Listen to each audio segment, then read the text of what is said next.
Good morning, good morning, good morning. This is Miss Wood, and I'm going to explain to you your Chapter 3 task. So in Chapter 3, you were expected to, or you read a scenario that discussed Kitchener's ethical dilemmas. And these are his 5 assumptions that Kitchener made when determining ethical decisions. And so when looking at these assumptions, they ask you to look at different aspects of decision making. So fidelity asks you to determine, is the decision demonstrating that you are loyal and committed to the person you are helping? So are you doing what is in their best interests? Beneficence is if it's benefiting the client.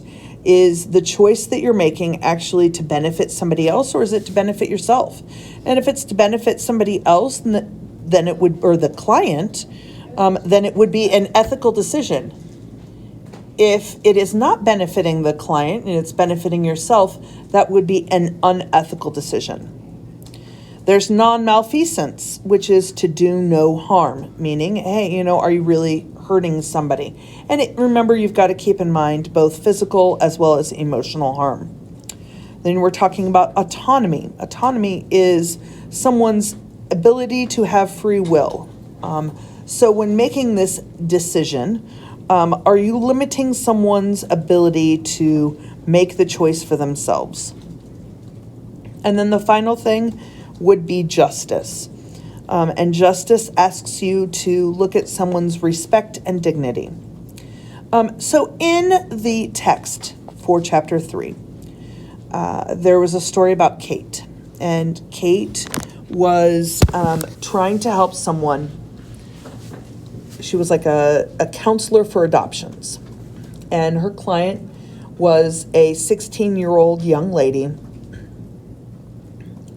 who unfortunately she got pregnant and couldn't take care of her child. So she decided that she wanted to give the baby up for adoption. And she'd filled out all the paperwork. They found a great family. This family had struggled getting pregnant, having kids. The adoptions had fallen through twice. So Kate has this family that she is supporting and this 16-year-old girl who's pregnant. And as soon as the baby is dropped into the 16-year-old mother's arms, she suddenly wants to keep the baby. So Kate has to look through this decision-making thing and determine in each of these areas, is she being ethical or unethical? Well, so let's go through this and just kind of see, because this is what you're going to need to do in your paper.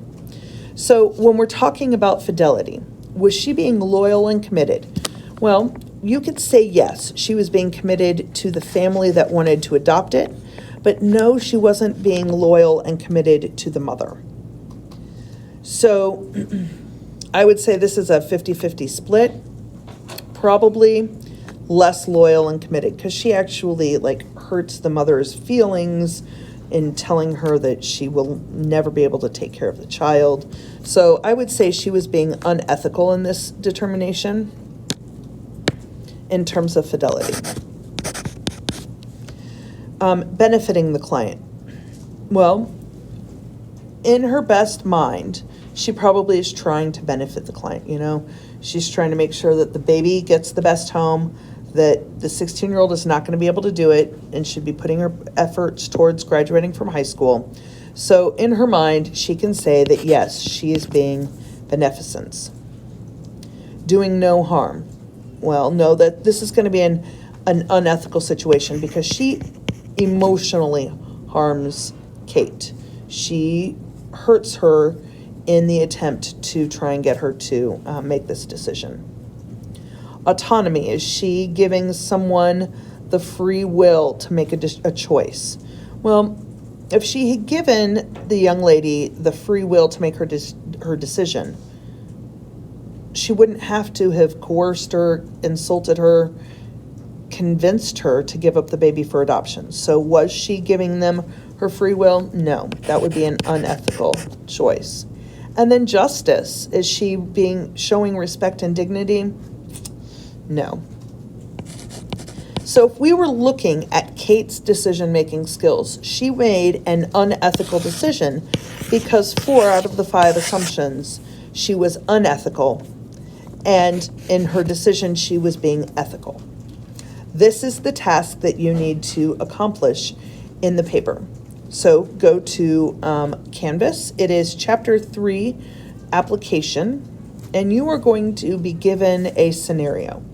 And you need to answer this scenario using all 5 of these assumptions in the paper. Determine, according to Fidelity, was she unethical or ethical? Looking at beneficence, is she being ethical or unethical? Non-malfeasance, ethical or non-ethical? And then given that, what's your final decision and why? Please make sure this is turned in, and please send me an email if you have any questions.